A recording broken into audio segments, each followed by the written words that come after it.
বিশ্ব ক্রিকেটের সব রকম আপডেট পাওয়ার জন্য আমাদের চ্যানেলটিকে আজই সাবস্ক্রাইব করে রাখুন।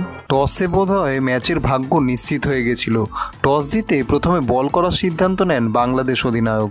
তিনি বলেন 150 থেকে 160 রানের মধ্যে ভারতকে আটকানোর চেষ্টা করবেন, কিন্তু প্রথমে ব্যাট করেই ভারত তুলে দেয় 196 রান। বাংলাদেশের প্রত্যাশার থেকে অন্তত 30 রান বেশি, আর সেটাই ম্যাচের ভাগ্য নিশ্চিত করে দিল। শেষ পর্যন্ত 50 রানে হারতে হলো বাংলাদেশকে। প্রথমে আফগানিস্তান ও তারপর বাংলাদেশকে হারিয়ে বিশ্বকাপের সেমিফাইনালের পথে এগিয়ে গেলেন রোহিতরা।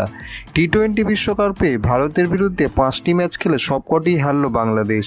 পরপর 2 ম্যাচ হেরে সাকিবদের বিশ্বকাপের স্বপ্ন প্রায় শেষ। রিশাদ ও মাহমুদুল্লাহ চেষ্টা করলেও দলকে জয়ের কাছে নিয়ে যেতে পারেননি। শেষ পর্যন্ত 20 ওভারে 8 উইকেটে 146 রানে শেষ হয় বাংলাদেশ। 50 রানে ম্যাচ জিতে সেমিফাইনালের পথে এক পা দিল ভারত।